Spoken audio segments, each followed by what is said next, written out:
司記咧今日嚟到第12次嘅即係查經啦。咁咧有陣時題目咧我都好中意諗啲特別啲嘅題目。咁啊，但係永遠都係咧我寫完講章之後咧，然後先至會諗到啲特別題目。今日嗰個題目就係咩？就叫做妄選妄看。咩叫妄選妄看咧？咁樣咁就係佢哋好魯莽咁樣選咗一個嘅人出嚟幫佢哋手。咁但係呢個人咧，某個程度咧又好魯莽嘅喎。咁所以我個題目就叫妄選妄看啦。哇！我哋嗰隻咧喺日本食嗰啲好好食，高山。呢個唔錯啦，已經 OK 喎，唔錯喎，都唔錯。係啦，阿牧師你要開翻咪，唔該。OK，咁我哋會先聽一首歌，呢首歌同我哋嘅信息好有關係嘅，就係神為我哋嚟到揀選嘅咧係最好嘅。咁我先聽呢首歌先。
好啦，呢一首歌咧就係求神嚟到係可以親自為我哋嚟到揀選啦。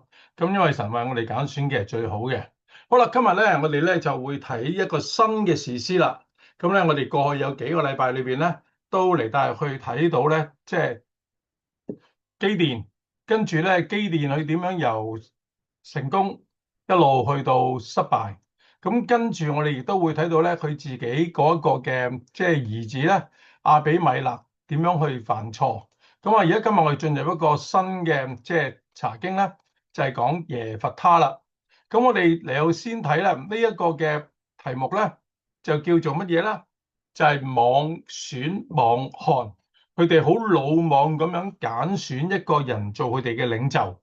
咁而呢一個人咧就係耶弗他。咁耶弗他亦都好魯莽地咧做咗啲嘅嘢，一陣間我哋會睇噶啦。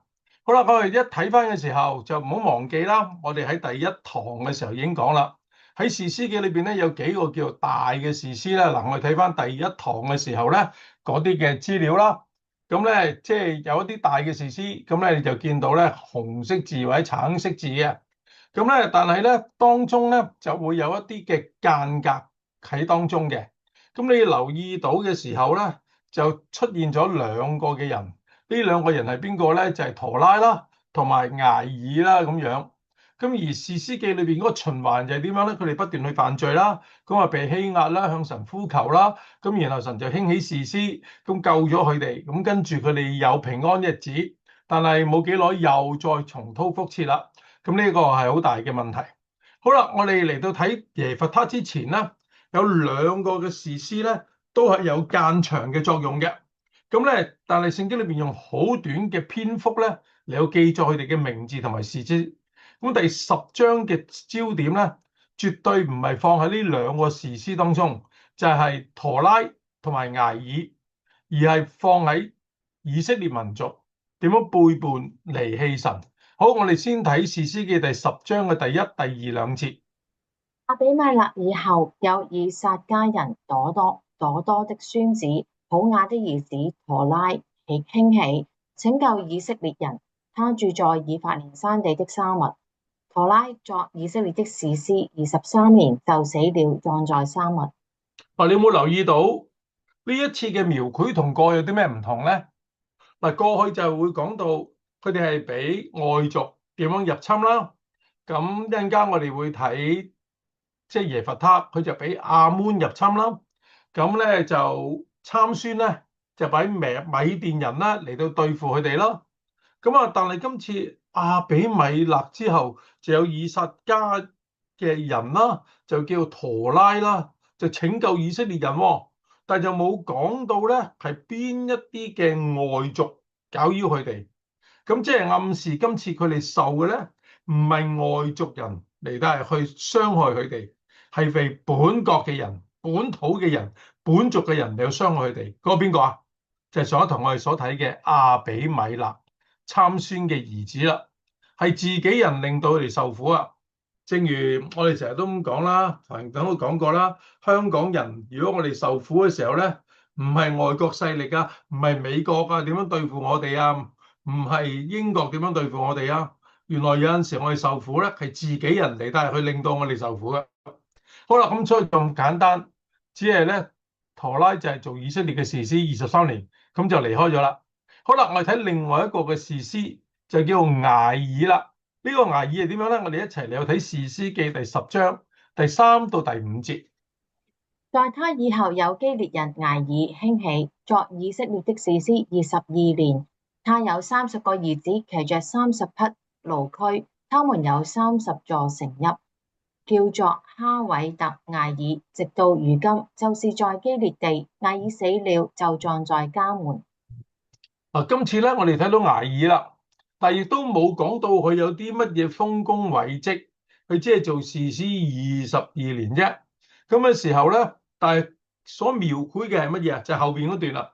佢有30個兒子，咁咧亦都騎住咩咧？30匹嘅驢駒喎。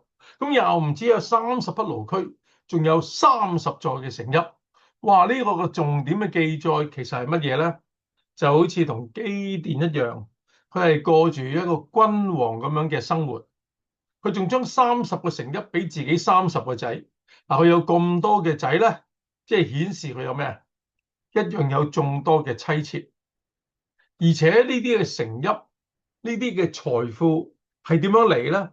因為當時啲驢駒咧都好矜貴嘅喎。如果一個人咧屋企有一個嘅驢駒咧，已經好好啦，一隻兩隻。哇！佢一有30隻。係分俾自己嘅兒子喎，咁就顯示緊咧，即係佢嘅財富係非常多。咁而家我哋喺英國咧，我哋可能咧有個嘅需要啦，一家人咧可能係有2架車啦，爸爸一架或者即係一家之主一架啦，太太一架啦，佢哋兩個都可能要出去做嘢啦，又或者父親出去做嘢，即係一家之主做嘢，但係做妻子嘅可能都要接送兒女啊，或者要去買嘢，咁啊2架車啦。但係會唔會你啲仔女就一人一架咧？係唔會噶嘛。但係呢度咧有30嘅驢區，仲有30個嘅城邑。咁呢啲錢係點樣嚟咧？真係唔知道。但係呢度咧有冇留意到？我哋睇唔到耶和華神嘅名字嚟到出現啊！咁嘅時候，其實就表示緊呢啲嘅士師係逐步嘅差落去，一代不如一代啦。咁我哋嘅道德生活都越嚟越差。咁而整個嘅民族裏邊咧，包括被興起嘅領袖咧，其實都同神嘅關係好差，越嚟越遠離神嘅。呢兩位士師咧，好可能都係神所興起嘅，但係作者刻意隱藏咗咧神嘅名字，就顯示緊整個以色列民族嗰個信仰。呢個信仰係咩咧？就係一個信仰裏邊嘅悲劇。佢哋嘅信仰係越嚟越差，佢哋拜嘅神咧係越嚟越多。當然係指咩咧？係虛假嘅神。我哋一陣間讀呢段嘅經文第10章嘅第6節咧，就睇到咧，佢哋係添多咗咧一啲嘅假神去敬拜嘅。士師記第10章嘅第6節，以色列人又行耶和華眼中看為惡的事，去侍奉諸巴力和亞斯他錄，並亞蘭的神、西頓式的神、摩押的神、亞捫人的神、非利士人的神，離棄耶和華，不侍奉他。有冇留意到就係聖經裏面嘅描繪？呢班人係拜好多外邦嘅神，唯一就係冇去敬拜耶和華神。咁啊，巴力、亞斯他錄咧，就過去已經有噶啦，但係而家多咗西頓啊、摩押啊咁樣。我哋睇到4個新嘅假神嘅名字，呢啲新嘅假神咧，分別係嚟自鄰近嘅國家嘅。西頓咁就係喺邊咧？近海邊嘅，就係喺迦南嘅西北邊嚟嘅。咁摩押就係咩咧？就係東南邊啦。咁啊，即係而家嘅約旦嗰邊啦，即係同亞捫相近噶嘛。咁啊，佢哋唔單單俾列國嚟到去軍事包圍住佢哋，喺宗教上邊一樣嘅困擾住佢哋。好可惜，呢班子民冇吸取過去嘅教訓，反而變本加厲嘅倒退。神容讓佢哋受外邦人欺壓。好啦，非利士人就聯同其他嘅民族咧，一齊嚟對付呢班以色列人。猶大、便雅憫、以法蓮支派都受着攻擊。於是佢點樣去面對呢啲敵人咧？佢哋喺困苦之中，再一次嚟呼求神。但係請你記住，其實佢哋係冇任何嘅理由可以嚟到呼求神嘅幫助嘅。我哋睇一睇第10章嘅第7到第10節。耶和華的怒氣向以色列人發作，就把他們交在非利士人和亞捫人的手中。從那年起，他們擾害欺壓約旦河那邊住亞摩利人之基列地的以色列人，共有18年。亞捫人又渡過約旦河去攻打猶大和便雅憫，並以法蓮族。以色列人就甚覺窘迫。以色列人哀求耶和華說：我們得罪了你，因為離棄了我們的神，去侍奉諸巴力。呢班嘅人因為拜好多嘅假神，冇尊重神啦，所以神就容讓咧非利士人啦、亞捫人咧嚟到攻擊佢哋。咁咧甚至過河嚟，但係去約旦河河東嗰邊咧都對付佢哋。結果佢哋受咗18年嘅苦啊！咁然後先至去哀求耶和華神，但係神嘅回應係乜嘢咧？第13節咧就好清楚講，佢話到我唔再嚟到去救你哋啦。我哋睇睇士師記第10章11到第14節。耶和華對以色列人說：我豈沒有救過你們脫離埃及人、亞摩利人、亞捫人和非利士人嗎？西頓人、亞瑪力人、瑪雲人也都欺壓你們，你們哀求我，我也拯救你們脫離他們的手。你們竟離棄我，侍奉別神，所以我不再救你們了。你們去哀求所選擇的神，你們遭遇急難的時候，讓他救你們吧。喺呢度好清楚講，就係因為佢哋嘅劣行真係劣跡斑斑，所以惹起神嘅怒氣。神就話：我唔再救你啦。原因係乜嘢啊？喂，唔係冇救過你，我過去幫過你好多次嘅咯，曾經救你脫離埃及人啦，等你哋唔使成為奴隸啦。亞摩利人、亞捫人、非利士人都曾經欺負過你哋，係咪？但我都興起人嚟到幫助你哋。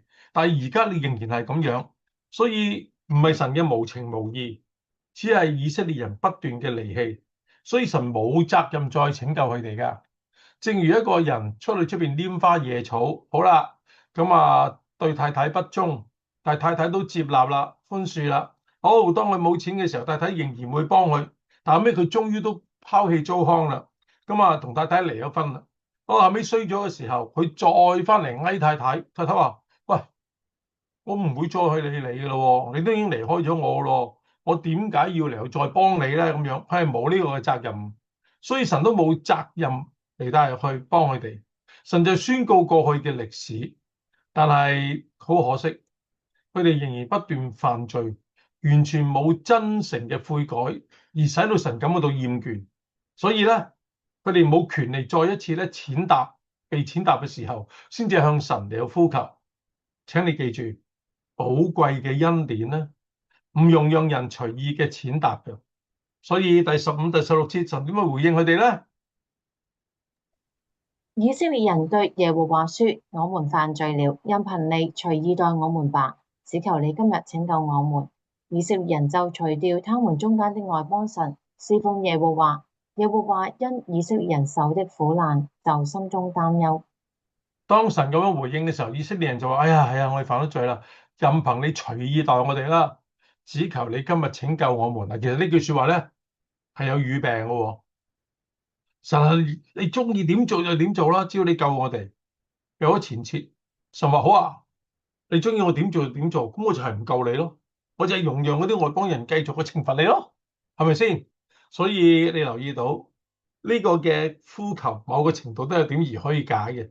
但係其實都係話你救我啦咁樣，咁但係神話到你哋要做一啲嘢咯。於是佢哋真係今次咧有啲行動啦。以色列人就除掉他們中間嘅外邦神，侍奉耶和華。你留意到後邊有一句說話咩咧？神嘅心裏邊嚟到係去擔憂。嗱，雖然神已經拒絕咗佢哋，但係因為以色列人受苦極深，所以佢繼續懇求神。神嘅憐憫同埋拯救就再一次嚟到係去臨到佢當中，因為神係滿有恩典、慈愛、憐憫嘅神啊嘛。但係神要求佢哋做咩啊？先行要將外邦嘅偶像除掉，佢哋有行動嚟到證明佢哋有真正悔改嘅心。所以佢哋未除掉偶像之先咧，神仍然未興起呢個嘅領袖拯救佢哋噶。好啦，我就睇到點樣妄召勇士啦。我哋先睇士師記第10章嘅第17節。當時亞捫人聚集，安營在基列；以色列人也聚集，安營在米斯巴。呢度好簡單講到咧，兩陣對圓啊。亞捫人其實已經入侵去到基列嗰度啦。亞捫人已經布陣預備攻擊以色列人，咁咧戰爭已經逼近延尾啦。咁咧，但係佢哋冇等候神嘅作為，於是佢就諗啊，死啦！喂，而家打到嚟，但係神好似未有行動喎，我哋點算咧？咁樣，佢就用自己嘅方法去解決問題，佢哋就彼此嚟到去商議一樣嘢啦。第18節，基列的民和眾首領彼此商議說：誰能先去攻打亞捫人，誰必作基列一切居民的領袖。如果我哋記得士師記第1章一開始嘅時候咧，佢哋要去迦南地嘅時候，佢哋先去求問神。神啊，究竟係邊一個嘅支派應該先去打呢場仗咧？咁樣，跟住神咪叫猶大支派去嘅。喺一開始嘅時候，佢哋同神嘅關係仍然好嘅時候咧，面對呢啲嘅問題嘅時候，佢哋會先求問神噶嘛。神啊，應該係點樣做？但係今次我哋見唔到，面對呢個困境嘅時候，佢哋去求問神。神啊，我哋應該去揾邊個嚟到幫我哋手咧？佢哋冇啊，佢哋咧就只係用自己嘅方法去匆忙咁樣嚟到去行事。呢個會唔會都係我哋經常會犯上嘅錯誤咧？就係當我哋面對困難嘅時候，哎呀，唔好啦，唔等啦，唔得啦，我哋用自己嘅方法去解決，就好似掃羅，當佢面對到非利士人嗰個嘅攻擊嘅時候，佢冇等撒母耳嚟就採取行動，後尾咧即係佢已經諗住贏咗啦，因為即係約拿單打贏呢場仗，佢諗住獻祭，但係點不知咧，哇！唔好覺得乘勝追擊，於是又冇嚟帶入去親近神。我哋會唔會都有陣時喺困難嘅當中，我哋咧面對好似前無去路喎，問題越嚟越嚴重喎，即係逼近而微咯。於是我就用自己嘅方法去解決，就冇去等候神咧咁樣。咁呢個就反映緊佢哋仍然係缺乏咗真實嘅信服同埋信心。佢哋又俾危機嚟去主導咗佢哋。我哋要謹記，我哋唔好單單睇眼前嘅劣境，我哋要倚靠神去面對前面嘅挑戰。嗱，佢哋冇等候神，就用自己嘅方法去選召領袖啦。佢哋對領袖嘅要求係乜嘢咧？其實好簡單嘅啫，就係邊個幫我哋打贏嗰個敵人嘅時候，佢就可以做我哋嘅領袖。咁而呢個人嘅出身，呢個人嘅道德生活係點樣咧？已經唔係咁重要。咁總之佢能夠救咗我哋咧，順理成章我哋就封佢做領袖。而呢一個人如果佢接受挑戰嘅時候咧，你有冇留意到佢個動機咧？未必一定係為咗要解救自己嘅人民喎。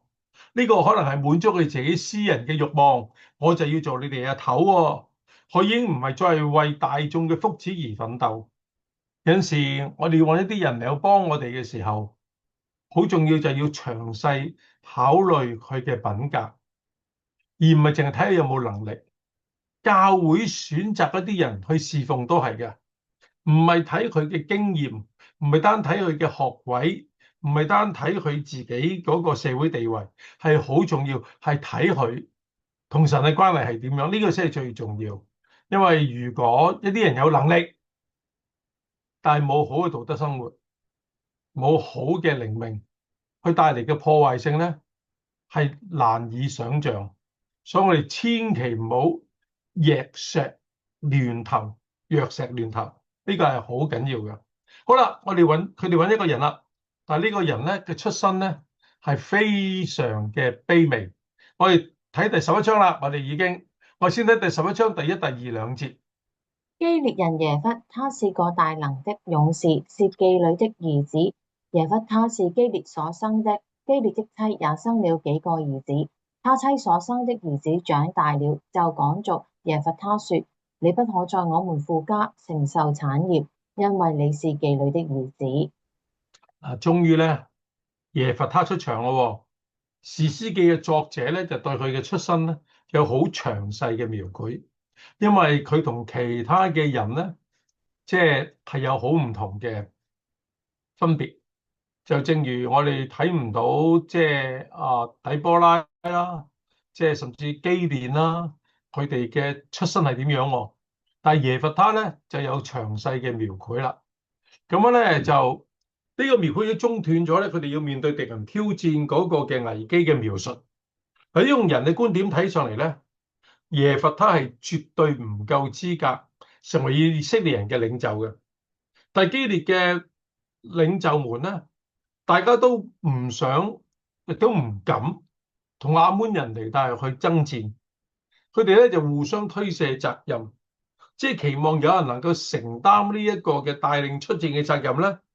咁所以咧，佢哋諗下，咦，耶弗他都應該掂嘅喎，就好無奈嘅嚟帶入去請耶弗他嚟去領導佢哋。你有冇留意到士師記咧？佢嗰邊嘅女性嘅描繪咧，就好似士師一樣，一代不如一代，啲女性係個地位係逐漸下降喎。嗱，首先係底波拉同埋雅億啦，呢兩個都係好好啦。底波拉仲要作歌嚟有歌頌神啦，咁咧係被世人嚟有稱讚啦。咁跟住嗰啲女人就咩啊？就係無名嘅基甸嗰啲嘅妻妾啊嘛。咁啊，基甸嘅妾侍。即係其實係奴隸嚟嘅，咁咧就生咗一個仔，就係亞比米勒啦，就係我哋上次所睇嘅啦。呢個亞比米勒就係出身卑微，因為係婢女嘅兒子，咁啊，所以咧佢嘅自卑就令到佢好狂妄，就要殺咗自己啲兄長自立為王啊嘛。咁而家帶出嘅係另一個女士係乜嘢咧？原來亞比米勒嘅媽媽就係婢女，係奴隸，但係而家耶弗他嘅媽媽係乜嘢咧？係一個妓女嚟嘅。咁咧，耶弗他嘅母親咧，亦都可能唔係猶太人嚟嘅喎，可能係迦南人嚟嘅喎。佢名字嘅意思就係咩啊？神明已經為我打開，打開咗咩？就打開咗佢嘅子宮，即係話佢得着呢一個嘅兒子啦。其實係啲神幫助佢嘅，但係呢個神唔係耶和華神喎，佢可能認為生育嘅神嚟有幫咗佢，因為佢係出生卑賤噶嘛。咁樣咧，佢係妓女啊嘛，所以後尾佢爸爸嗰啲嘅正統兒子啊，即係妻子所生嗰啲兒子大個嘅時候咧，就要趕佢走。你係妓女嘅仔，唔使旨意承受我爸爸嗰啲產業。記唔記得以實瑪利啊？係夏甲所生嘅，後尾撒拉即係亞伯拉罕嘅正室都要趕以實瑪利同埋夏甲離開亞伯拉罕，因為就係唔俾佢哋點啊，你去承繼亞伯拉罕嗰啲嘅產業啊嘛。咁所以你留意到咧，於是耶弗他就被人趕走啦，咁咪俾人哋睇唔起啦。咁所以耶弗他同亞比米勒都有啲相似㗎，就係佢哋嘅母親同佢哋嘅出身咧，都俾佢哋嘅家族嚟到遺棄，俾人哋嚟到輕視嘅。但係聖經同樣咧，嚟稱耶弗他係大能嘅勇士嘅喎。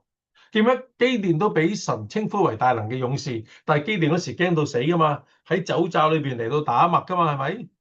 但係基甸咧就絕對有呢啲嘅膽怯嘅心，嚟到好驚嘅，但係神叫佢做大能勇士。但係耶弗他咧就真係好勁，佢絕對唔會畏縮，佢用佢嘅戰績咧嚟去證明自己嘅能力。但係記住，佢嘅戰績唔代表到咧佢具備屬靈領袖嘅特質嘅，但係佢嘅能力咧就克服咗佢嘅出身同埋信仰方面嘅缺點。點解咧？佢俾人趕走，於是就點啊？落草為寇咯。好，我哋睇睇第11章嘅第3節。耶弗他就逃避他的弟兄，去住在陀伯地。有些匪徒到他那裏聚集，與他一同出入。即係去做咗大佬啦，用而家嘅術語就係佢黑社會嘅大佬。咁咧有一班嘅流羅咧就跟佢揾食嘅，咁啊所以咧耶弗他咧一定喺佢嗰啲嘅生活裏邊咧都會有好多嘅事情係用暴力嚟到去對待某啲嘅人，以致自己能夠擁有嗰啲嘅財富啊嘛。咁所以咧你諗下啲人咧竟然要揾耶弗他出山嚟到去打仗。就係諗住佢不嬲都打得勁㗎啦，某個程度佢哋係咪真係咧求財若渴咧咁樣？如果我從第10章嘅第4到第17節呢大段經文裏邊咧，睇到當時以色列人面對嘅亞捫人咧，係冇一個嘅領袖夠膽出去同佢哋作戰嘅。呢班領袖商議咗之後咧，於是就一齊嚟到係去哀耶弗他出生啦，就好似《三國演義》裏邊啊，三顧草廬，即係劉備就去拜訪孔明，請佢嚟到出山一樣啦。咁而家呢班嘅領袖咧，就邀請耶弗他帶領佢哋作戰。我睇第4到第6節。過了些日子，亞捫人攻打以色列。亞捫人攻打以色列的時候，基列的長老到陀伯地去，要叫耶弗他回來，對耶弗他說：請你來作我們的元帥，我們好與亞捫人爭戰。亞捫人而家打緊以色列人啊！呢次基列嗰啲長老咧就嚟到陀伯，即係耶弗他居住嘅地方，係離開咗佢哋好遠㗎，因為被趕走啊嘛，就叫你翻嚟啦，翻嚟同我哋基列呢個地方啦，就係你阿爸住嘅地方啊，你嚟做我哋嘅元帥，咁啊等我哋可以同亞捫人嚟去爭戰。你留意到士師記除咗以弗之外咧，只有耶弗他係因為特殊嘅能力嚟，但係佢被選召啊，叫咩以弗？以弗就係左手噶嘛，佢將把劍咧嚟到係去擺喺隻腳嗰度，後尾刺殺死啦，即係基倫王啊嘛。咁咧就大家咧即係揾基倫，咁啊或者叫伊基倫，伊基倫。咁我哋咧大家可以其實咧冇聽過嘅咧，可以查翻士師記啦。我哋由第一講一路到而家咧，都會擺咗喺 YouTube 嗰度，咁你可以嚟到揀翻嚟去睇啦。咁嘅時候，如果以色列人仲有其他選擇嘅話咧，佢哋冇可能揀選一個佢哋鄙視嘅妓女嘅兒子，呢個係私生子嚟㗎，並且仲有匪徒咧嚟到跟隨佢做領袖嘅添。但係佢哋喺極度困難當中咧，就不顧一切嘅因素，就請耶弗他出山啦。呢個就係我哋有陣時面對一啲好似走投無路嘅情況底下咧，就會藥石亂投啦，甚至改變信仰，有陣時都在所不計。呢個係好無奈、好唔理想嘅表現咯。其實而家政府都係咁樣㗎。你留意到即係喺過呢幾年裏邊有幾十萬人離開咗啦，離開到好多都係精英啦，係咪先？咁為咗要補充人口，我一早已經講香港走幾多人都唔緊要，國內一定會放好多人落嚟嘅，用好多方法啦。咁啊，唔單單每日150人啦，有高才通啦、專才通啦。咁啊，學校咧亦都收好多國內嘅學生啦。但係你有冇留意到好多係虛假學歷嚟嘅喎？大學裏面發現咗好多學生採用假學歷申請入學嘅喎，咁啊數字不斷嘅嚟到上升喎。但係冇問題㗎，你有冇留意到啊？一啲嗱，我打出嚟嘅新聞啦，即係涉嫌虛報澳洲商科嘅學歷，又有申請高才通，但係呢個嘅用假文件喎。但係呢一個嘅法官只係判佢咩咧？就係簽保守行為2年，就撤銷控罪添。好啊，仲有我哋嘅政府咧，記唔記得嗰個杜拜王子啊？哇！要嚟香港咧，嚟帶去投資啊，開家族嘅辦公室啊，咁樣，咁啊連特首都要見佢啦，好多人嚟帶去見佢。點知有咩揭發咗呢一個嘅所謂即係杜拜王子咧？啊，原來點啊？唱歌嘅啫喎，即係後尾仲有冇嚟到咧？係冇啦。咁所以你有冇留意到好可悲嘅？好啦，而家香港仲話到，我哋咧要即係喺國內好多嘅招商啦，好多人嚟啦，大家可以上網查下啦。嗰個叫哪吒汽車啊，喂，嗰時入主科學園啊，咁啊點樣啊？冧咗檔啦，咁咧就政府補貼咗成10幾億俾佢哋㗎，咁啊資助佢哋，結果佢哋咧冇晒啦呢啲錢，仲欠租添。咁嘅時候，哇，咁點算啊？冇啊，政府梗係唔敢出聲咯。就係有陣時就係要表面做好呢啲嘢嘅時候，就嚟到係去做好多呢啲嘅事，咁就係藥石亂投，呢個就好可悲啊。好啦。呢班嘅長老，呢班嘅以色列子民，就係因為佢好急要面對亞捫人嗰個挑戰，於是請耶弗他咧嚟到去出身啦。咁但係耶弗他點樣去回應咧？係咪就咁好簡單話好啦，我就去做啦？去同我哋講條件，佢要攞翻自己嘅自尊，更加要得到自己地位被確認。我哋睇睇士師記第11章第7到第10節。耶弗他回答基列的長老說：從前你們不是恨我，趕逐我出離父家嗎？現在你們遭遇急難，為何到我這裏來呢？基列的長老回答耶弗他說：現在我們到你這裏來，是要你同我們去與亞捫人爭戰。你可以作基列一切居民的領袖。耶弗他對基列的長老說：你們叫我回去與亞捫人爭戰，耶和華把他交給我。我可以作你們的領袖嗎？基列的長老回答耶弗他說：有耶和華在你我中間作見證，我們必定照你的話行。所以你留意到咧，當呢班長老領袖咧走嚟但係去見耶弗他嘅時候咧，耶弗他即刻了揶揄佢哋啊，攞翻呢咁嘅機會咧去窒翻佢哋啊！喂，我曾經俾你哋睇唔起嘅喎，我俾你哋趕走嘅喎，點解而家你嚟揾我啊？咁樣，喂，政治就係咁現實㗎啦，即係有求於你，於是咪點啊？咪即刻表面同你好咯。見到特朗普咧去歐洲咧開嗰個嘅即係 G7嘅峰會啦，喂，唔好忘記加拿大啊、法國啊、意大利啊同關係唔好噶嘛。咁但係呢啲嘅盟友咧喺呢個 G7峰會裏邊咧，竟然都表面同佢談笑言歡噶嘛，係咪先？呢個就係咁樣啦。佢哋嚟都係去哀佢，於是耶弗他就有權表達佢哋嘅不滿，所以咧把握機會咧嚟到向佢發泄佢嗰個嘅冤屈。呢班嘅領袖咧就話到：哇，算啦算啦算啦，總之你翻嚟，我哋就俾你嚟帶去有呢個權力同埋地位。而事實上呢班人咧真係有呢個可以賦予耶弗他呢一個咁嘅地位同埋能力。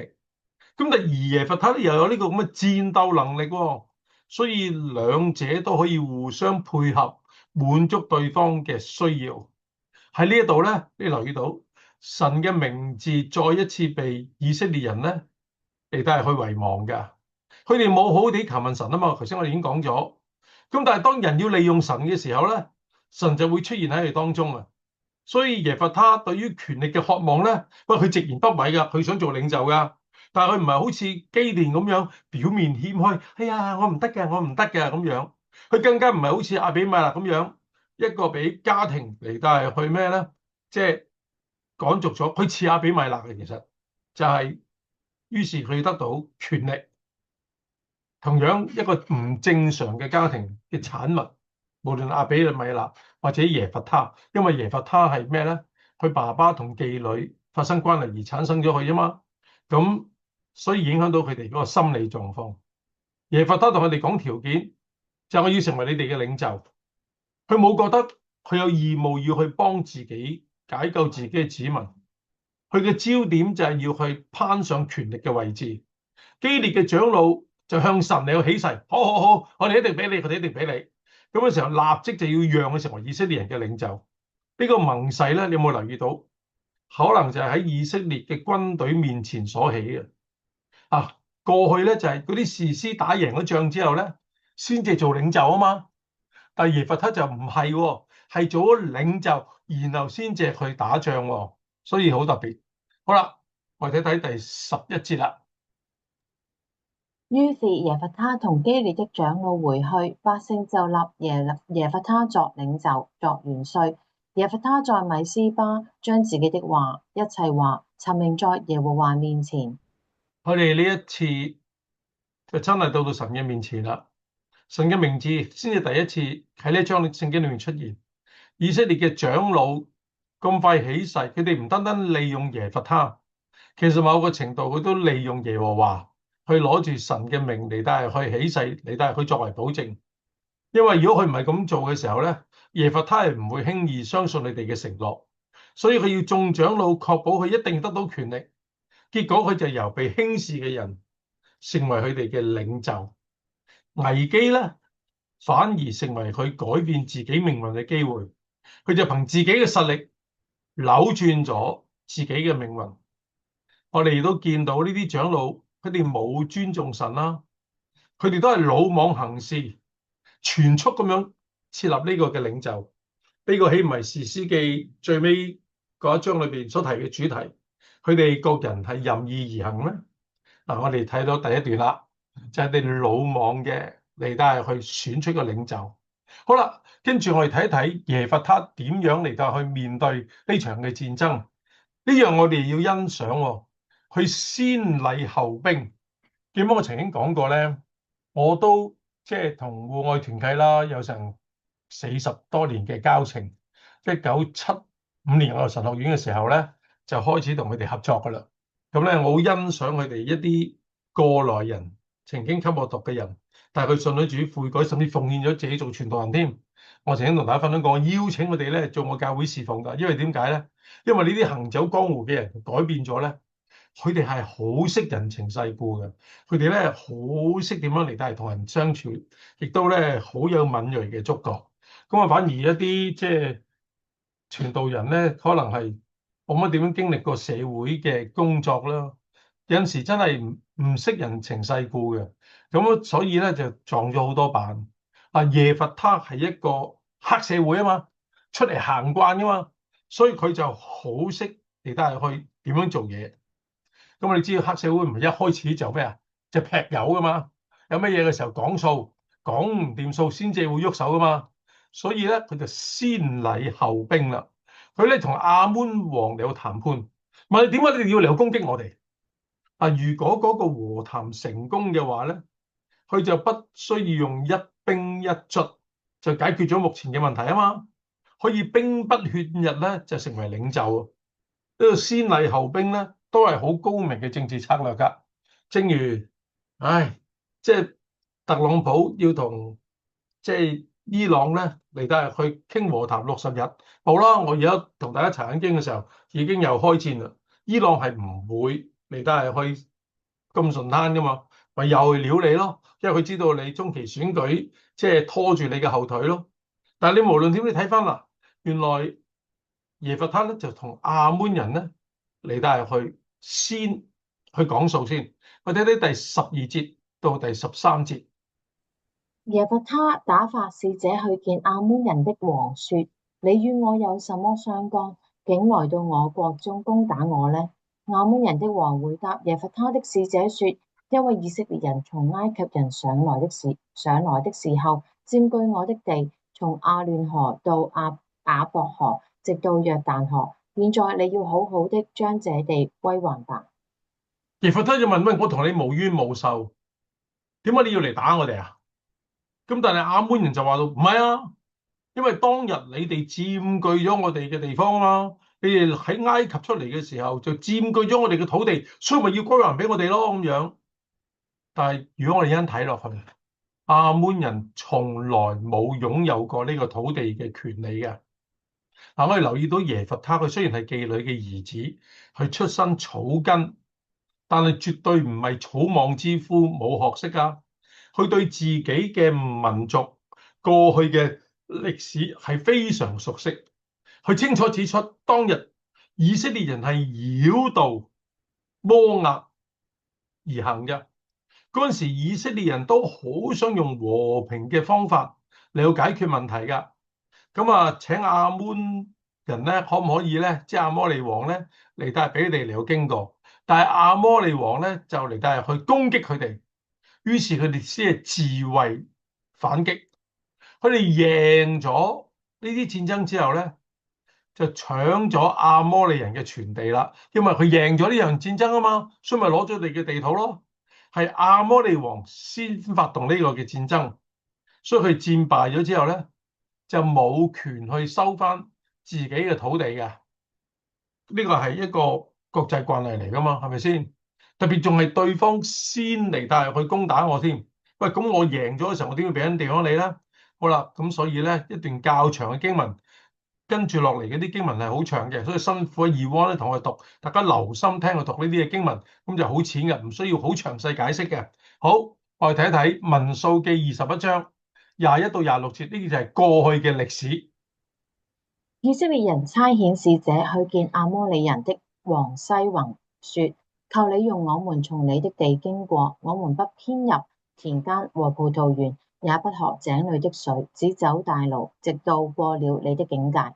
西宏不用以色列人從他的境界經過，就招聚他的眾民出到曠野，要攻擊以色列人。到了雅雜，與以色列人爭戰，以色列人用刀殺了他，得了他的地。從亞嫩河到雅博河，直到亞捫人的境界，因為亞捫人的境界多有堅壘。以色列人奪取這一切的城邑，也住亞摩利人的城邑，就是希實本與希實本的一切鄉村。這希實本是亞摩利人王西宏的京城。西宏曾與摩押的先王爭戰，從他手中奪取了全地，直到亞嫩河。嗱，大家睇到呢段嘅經文啦。以色列人咧嗰陣時經過啦，就好想咧穿過佢哋嗰度，就唔使兜個地方啦，即係好望角啊呢啲咁樣，所以條蘇伊士運河啦，咁就話你俾我哋從你個地方經過，總之我哋就唔會去搞你哋噶啦，我哋咧都唔會摘你哋嘅葡萄樹啦，連你啲井裏邊啲水我哋都唔會飲嘅。咁嘅時候我仲要俾錢添。點知西宏王咧就嚟到點樣咧？就唔肯俾佢哋嚟到經過，仲要嚟到打佢哋喎。咁咧。於是以色列人就同我哋戰爭啦，結果就得到佢哋嘅地土。你有冇留意到？就係從亞嫩河直到雅博河，直到邊度啊？亞捫人嘅境界，即係佢哋係冇佔據亞捫人嗰一個嘅地土嚟嘅。因為亞捫人嗰陣時有好多嘅堅壘啦，咁同埋亞捫人嗰陣時都冇主動去攻擊以色列人啦，所以就冇嚟帶去攞到亞捫人，冇同佢哋得爭戰。咁但係佢佔據嗰啲地土咧，其實絕對唔係屬於亞捫嘅喎。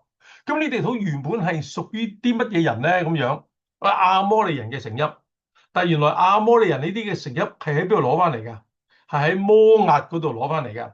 第26節，咁咧我哋請阿義邦同佢再讀26節啊嘛。這希實本是亞摩利王西宏的京城，西宏曾與摩押的先王爭戰，從他手中奪取了全地，直到亞嫩河。嗱，睇唔睇到？即係話佢哋嘅地土原本係亞摩押嘅，但係就係俾佢哋即係攞咗啦，西宏王。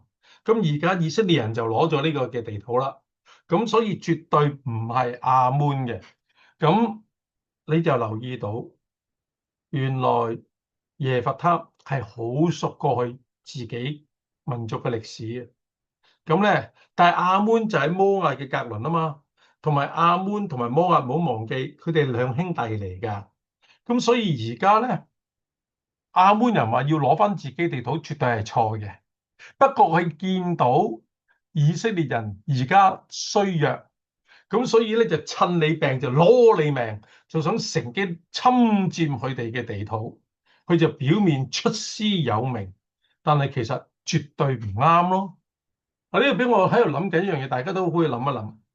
當年咧就係鴉片戰爭啦，咁樣咧就因為佢哋唔肯開放港口啦，咁跟於是咧就英國咧就對付當時嘅朝廷係邊條？係清朝啊嘛，咁結果輸咗啦，咁咪要簽呢個嘅約嘅，咁結果就係將香港島係永遠嘅割讓俾英國，同埋界限街以南嘅地方係咪？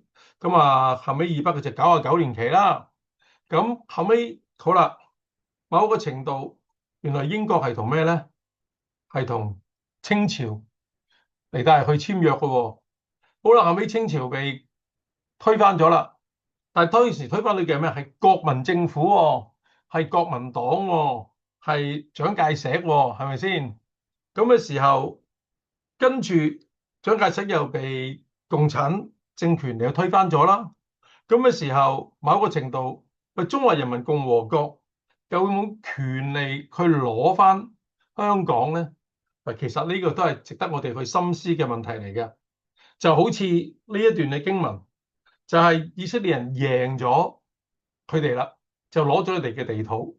亞捫人根本係完全冇資格咧，要攞呢個地方嘅，所以耶弗他就據理力爭啦。耶弗他就打發使者回答亞捫王，就將真實嘅歷史咧向佢陳明，指出你哋係完全冇資格向以色列人嚟去取地嘅，呢個地方從來都唔係屬於你哋，而且係屬於當日我哋攻擊嘅亞摩利人從佢手上邊咧攞到翻嚟噶。咁呢段經文咧就其實重複翻咧上嗰次，即係上一段咧阿義邦同學讀嘅經文，上一段咧就係喺民數記嗰度嚟到讀出嚟噶嘛，係咪先？咁而家咧我哋就睇翻耶弗他點樣差遣使者去回應亞捫王啦，都係較長嘅14到23節。辛苦阿義邦啦，唔該。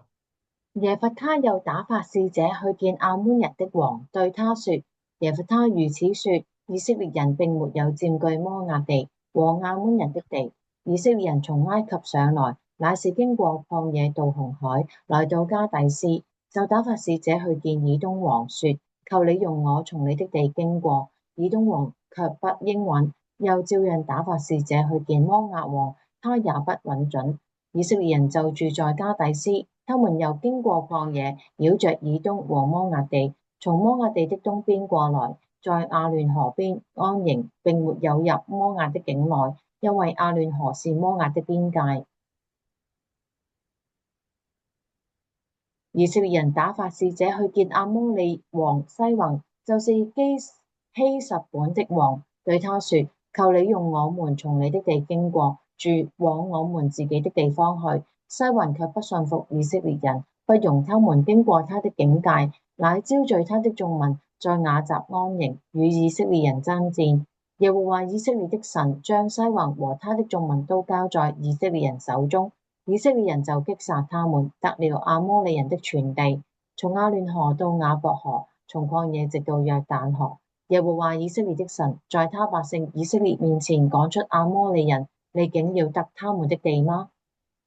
雖然係好長嘅經文，其實同我哋頭先所讀嘅同埋我想講解嘅咧，基本係一樣嘅。佢甚至推得更加前啲，講緊佢哋嘅民族歷史。